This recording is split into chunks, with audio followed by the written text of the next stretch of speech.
salaamaaleykum suñu mbokk internet yi nuyu naa leen damay dikk ak yéen ci li gën a fas yéene kaay ak soxna Awa Diop dama koy door rek la tribune mi ñëw di wax ci njiitu réew mi di président Macky Sall ma nekk ci diwaanu France te xam ne ni reconnaître na bu baax ay erreur am maanaam ay njuumte yu mu def daal moom nangu na ni daal investissement yooyu ñu jotoon a amal fii ci réew mi li gën a doon priorité daal mooy mbay mi ak napp gi daal. njiital këru courant gi di Pape Demba bi tey moom daal la tribune mu ngi xamal ne dañoo bëgg a forcer lii di compteur intelligent yi ba ARMP d'accord benn yoon ci bile décision.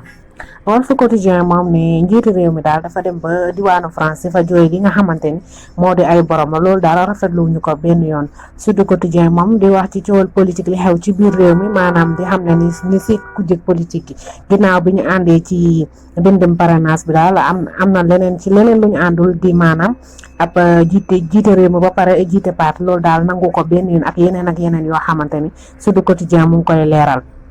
Lamine Ba moom di xam ne ni su ni PDS yàq na lépp maanaam waru woon a proposé benn yoon kii di njiitum réew mi ab ñëw fa moom moo war a ñëw daal di leen gisanteeg ñoom. réew mi quotidien nag ñëw ak ñun ci njiitu réew mi nekk jamono yi ci di def aw visite ci diwaanu université yi MEDEF yooyu maanaam di xam ne ni mu ngay ragg ab deram foofu waana yëngalul benn yoon nii la di tubaab bi.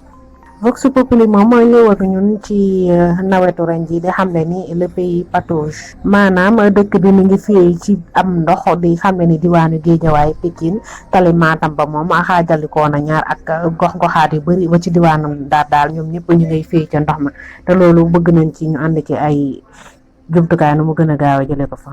L'Observateur nag ñëwaat ak ñun ci tiis wa xew démb ci bureau des passeports di ab policier bu daal di xaru maanaam ginnaaw bu mu jëlee ab laam daal di koy tiire boppam ñuy samp laaj di laaj lan moo xew jamono yi ak takk der yi. Libération moom ñëwaat ak ñun ci mbas mi di xam ne ni 78 agents wu santé daal mbas mi laal nañ leen. Les Échos moom di wax ci mbàkk yu fay di xam ne ni jubawul ak benn yoon avec Free maanaam signé na ak Orange ngir wëyal liggéeyam.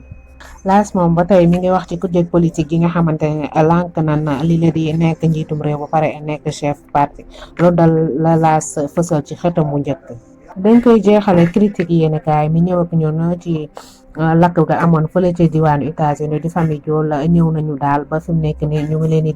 leen denc fële ca diwaanu Yoff ñi ñaan yàlla xare leen àjjana.